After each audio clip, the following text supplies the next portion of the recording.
Hello, my dear students. Raje, today date is 2nd November, day Monday है। Accounts ਦਾ ਆਪਣਾ chapter ਚੱਲ ਰਿਹਾ ਸੀ ਰਜੇ financial statements ਵਾਲਾ। ਉਹਦੇ ਵਿੱਚ ਆਪਾਂ ਟ੍ਰੇਡਿੰਗ ਅਕਾਊਂਟ ਬਣਾਉਣਾ ਸਿੱਖਿਆ ਸੀਗਾ ਅਤੇ ਸੈਕਿੰਡ ਅੱਜ ਆਪਾਂ ਸਿੱਖਾਂਗੇ ਪ੍ਰੋਫਿਟ ਐਂਡ ਲੋਸ ਅਕਾਊਂਟ ਕਿਸ ਤਰੀਕੇ ਨਾਲ ਬਣਦਾ। ਕੋਈ ਟ੍ਰੇਡਿੰਗ ਅਕਾਊਂਟ, ਫਿਰ profit and loss account, then balance sheet. ਇਹ ਤਿੰਨੋਂ ਫਾਈਨੈਂਸ਼ੀਅਲ ਸਟੇਟਮੈਂਟ ਦੇ ਵਿੱਚ ਆਉਂਦੀਆਂ ਨੇ। ਸਭ ਤੋਂ ਪਹਿਲਾਂ ਆਪਾਂ ਪ੍ਰੋਫਿਟ ਐਂਡ ਲੋਸ ਅਕਾਊਂਟ ਬਣਾਉਣਾ ਸਿੱਖਾਂਗੇ। ਪ੍ਰੋਫਿਟ ਐਂਡ ਲੋਸ ਅਕਾਊਂਟ ਆਪਾਂ ਕਿਉਂ ਬਣਾਉਂਦੇ ਹਾਂ? ਤਾਂ ਕਿ ਬਿਜ਼ਨਸ ਦੀ ਜਿਹੜੀ ਕੰਪਨੀ ਹੈ ਉਹਦੀ ਸਾਨੂੰ ਪ੍ਰੋਫਿਟ ਜਾਂ ਲੋਸ ਬਾਰੇ ਪਤਾ ਲੱਗ ਸਕੇ। ਠੀਕ ਹੈ, ਆਪਾਂ ਹੁਣ ਪਹਿਲਾਂ ਇਹਦਾ ਫਾਰਮੈਟ ਦੇਖਾਂਗੇ ਕਿ profit and loss account the format ਜਿਹੜਾ ਉਹ ਕਿਹੋ ਜਿਹਾ ਹੁੰਦਾ। ਦੇਖੋ, ਜਿਹੜਾ ਟ੍ਰੇਡਿੰਗ ਅਕਾਊਂਟ ਸੀਗਾ ਉਹਦੇ ਵਿੱਚ ਸਾਰੀਆਂ ਜਿੰਨੀਆਂ ਵੀ ਆਈਟਮ ਸੀਗੀਆਂ ਉਹ ਡਾਇਰੈਕਟ ਐਕਸਪੈਂਸ ਲਏ ਸੀ। ਠੀਕ ਹੈ, ਇਹਦੇ ਵਿੱਚ ਆਪਾਂ ਇਨਡਾਇਰੈਕਟ ਲੈਣੇ ਆ। ਦੇਖੋ, ਉੱਪਰ ਬਣਾਵਾਂਗੇ ਪ੍ਰੋਫਿਟ ਐਂਡ ਲੋਸ ਅਕਾਊਂਟ। ਠੀਕ ਹੈ, ਅਤੇ ਇੱਧਰ ਸਾਰੇ ਆ ਜਾਣਗੇ ਖਰਚੇ ਡੈਬਿਟ ਸਾਈਡ, ਅਤੇ ਇੱਧਰ ਸਾਰੀਆਂ ਆਉਣਗੀਆਂ ਇਨਕਮਸ। ਠੀਕ ਹੈ, ਇਨਡਾਇਰੈਕਟ। ਹੁਣ ਇਨਡਾਇਰੈਕਟ ਖਰਚੇ ਕਿਹੜੇ ਕਿਹੜੇ ਨੇ? ਟੂ ਸੈਲਿੰਗ ਐਂਡ ਡਿਸਟਰੀਬਿਊਸ਼ਨ, ਠੀਕ ਹੈ, to management, to financial expense, to maintenance and depreciation, to depreciation.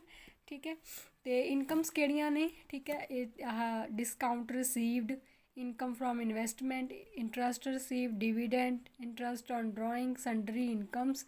ਠੀਕ ਹੈ, ਇਹ ਸਾਰੀਆਂ ਇਨਕਮਸ ਨੇ। ਹੁਣ ਜੋ ਤੁਸੀਂ ਇਹ ਸਾਰੇ ਐਕਸਪੈਂਸਿਸ ਨੂੰ ਮੈਂਸ਼ਨ ਕਰੋਗੇ, ਇੱਧਰ ਸਾਰੇ ਇਨਕਮਸ ਨੂੰ ਮੈਂਸ਼ਨ ਕਰੋਗੇ, ਤੁਹਾਡਾ ਬੈਲੈਂਸ ਜਾਂ ਤਾਂ ਕ੍ਰੈਡਿਟ ਸਾਈਡ ਘਟੇਗਾ ਜਾਂ ਡੈਬਿਟ ਸਾਈਡ ਘਟੇਗਾ। ਜੇਕਰ ਬਾਈ ਚਾਂਸ ਤੁਹਾਡਾ ਬੈਲੈਂਸ ਡੈਬਿਟ ਸਾਈਡ ਘਟਦਾ ਹੈਗਾ, ਤੁਸੀਂ ਕੀ ਇੱਧਰ ਸ਼ੋਅ ਕਰੋਗੇ? To net profit carry down. ਜੇਕਰ ਤੁਹਾਡਾ ਡੈਬਿਟ ਸਾਈਡ ਬੈਲੈਂਸ ਘਟ ਰਿਹਾ ਹੈਗਾ। ਜੇਕਰ ਤੁਹਾਡਾ ਬੈਲੈਂਸ ਜਿਹੜਾ ਰਜੇ ਕ੍ਰੈਡਿਟ ਸਾਈਡ ਘਟ ਰਿਹਾ ਹੈਗਾ, ਫਿਰ ਤੁਸੀਂ ਉਹਨੂੰ ਸ਼ੋਅ ਕਰੋਗੇ by net loss account credit carry down. ਠੀਕ ਹੈ ਜੀ।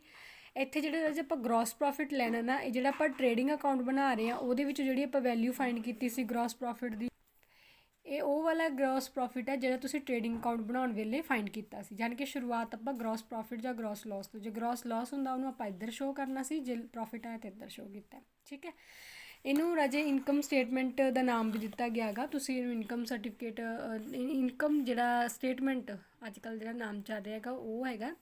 ਠੀਕ ਹੈ, ਉਹਦੇ ਵਿੱਚ ਵੀ ਜਿਵੇਂ ਸੇਲਸ ਰੈਵਨਿਊ, ਉਹੀ ਸਾਰਾ ਟ੍ਰੇਡਿੰਗ ਵਾਲੀਆਂ ਆਈਟਮਸ ਆ ਜਾਣਗੀਆਂ।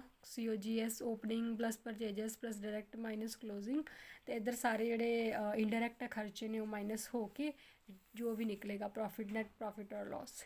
ਠੀਕ ਹੈ, ਹੁਣ ਆ ਗਿਆ ਇਹਦੇ ਸਮਸ। ਇਹ ਸਮ ਹੈਗਾ ਰਜੇ, ਕਹਿੰਦੇ from the following figures prepare a profit and loss account of Dhoni trading company if they appearing in the half year dated on 30th June. ਠੀਕ ਹੈ, 30 ਜੂਨ ਨੂੰ ਬਣਾਉਣਾ ਗਾ P&L ਅਕਾਊਂਟ। ਦੇਖੋ, ਸੈਲਰੀ ਐਂਡ ਵੇਜਿਸ, ਜੇ ਵੇਜਿਸ ਐਂਡ ਸੈਲਰੀ ਹੁੰਦਾ direct ਹੋਣਾ ਸੀਗਾ, ਹੁਣ ਸੈਲਰੀ ਐਂਡ ਵੇਜਿਸ ਇਨਡਾਇਰੈਕਟ ਖਰਚੇ ਹੁੰਦੇ ਆ। 6000 ਪੋਸਟੇਜ ਐਂਡ ਟੈਲੀਫੋਨ।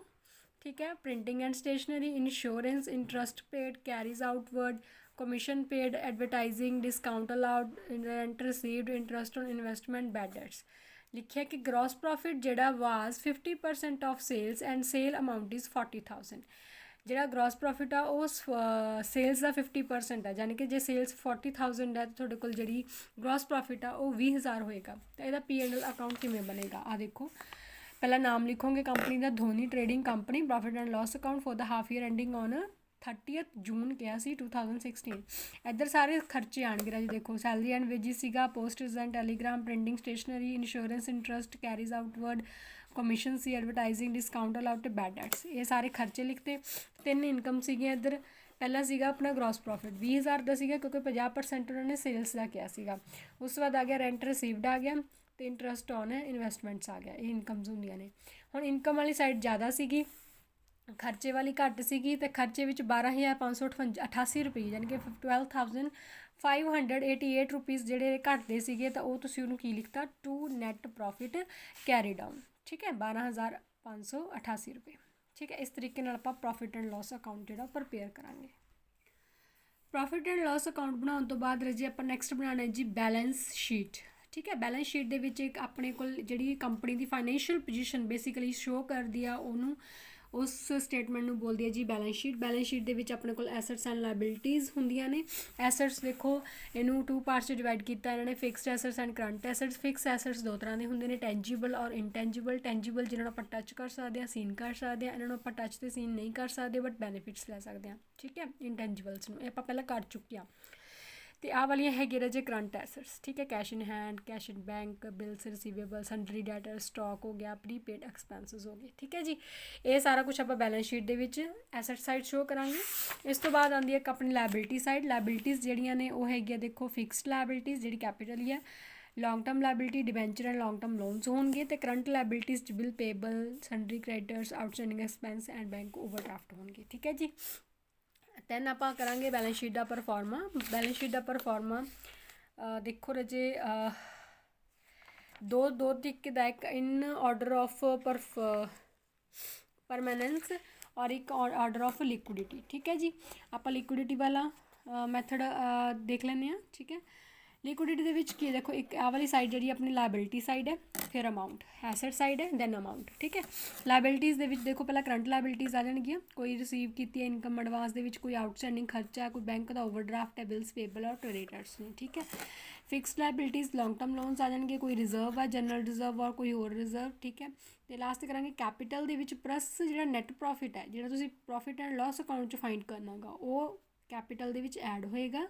ਅਤੇ ਇੱਕ ਇੰਟਰਸਟ ਔਨ ਕੈਪੀਟਲ ਜਿਹੜਾ ਉਹ ਵੀ ਐਡ ਹੋਏਗਾ। ਦੋ ਚੀਜ਼ਾਂ ਯਾਨੀ ਕਿ ਕੈਪੀਟਲ ਦੇ ਵਿੱਚ ਐਡ ਹੋਣਗੀਆਂ, ਅਤੇ ਮਾਈਨਸ ਹੋਏਗੀ ਡਰਾਇੰਗਸ, ਜਿਹੜੇ ਪੈਸੇ ਆਪਾਂ ਪਰਸਨਲ ਯੂਜ਼ ਵਾਸਤੇ ਕਢਵਾਉਂਦੇ ਹਾਂ, ਠੀਕ ਹੈ। ਇਹਨਾਂ ਨੂੰ ਪ੍ਰੋਪਰ ਆਪਾਂ ਸੋਲਵ ਕਰਕੇ ਇੱਥੇ, ਅਤੇ ਲਾਸਟ ਜਿਹੜੀ ਅਮਾਊਂਟ ਨੈਟ ਅਮਾਊਂਟ ਆਪਾਂ ਇੱਥੇ ਫਿਗਰ ਸ਼ੋ ਕਰਨੀ ਆ ਅਮਾਊਂਟ ਵਾਲੇ ਕਾਲਮ 'ਚ, ਠੀਕ ਹੈ। ਇੱਧਰ ਆ ਜਾਣਗੇ ਆਪਣੇ ਸਾਰੇ ਕਰੰਟ ਐਸੈਟਸ ਆ ਜਾਣਗੇ, cash in hand, bank, short term investment, bill receivable, book that's, ਹੈ ਨਾ, ਕਲੋਜ਼ਿੰਗ ਸਟਾਕ, ਫਿਨਿਸ਼ ਦੇ ਚਾਹੇ ਕੁਛ ਵੀ ਹੈ।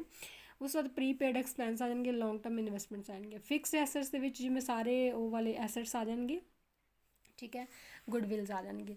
ਉਸ ਤੋਂ ਬਾਅਦ ਫਿਕਟੀਸੀਅਸ ਐਸੈਟਸ ਆ ਜਾਣਗੇ, ਲੋਸ ਔਰ ਐਕਸਪੈਂਸਿਸ ਨਾਟ ਰਿਟਨ ਆਫ, ਠੀਕ ਹੈ। ਇਹਨਾਂ ਦੋਨਾਂ ਦਾ ਜਿਹੜਾ ਬੈਲੈਂਸ ਦਾ ਟੋਟਲ ਹੈ ਉਹ ਹਮੇਸ਼ਾ ਬਰਾਬਰ ਹੋਣਾ ਚਾਹੀਦਾ। ਜੇਕਰ ਬਰਾਬਰ ਨਹੀਂ ਹੈਗਾ ਇਟ ਮੀਨਸ ਤੁਹਾਡਾ ਜਿਹੜਾ ਸਮ ਹੈ ਉਹ ਰੋਂਗ ਹੈ, ਠੀਕ ਹੈ। ਇਹ ਸੀਗੀ ਬੈਲੈਂਸ ਸ਼ੀਟ।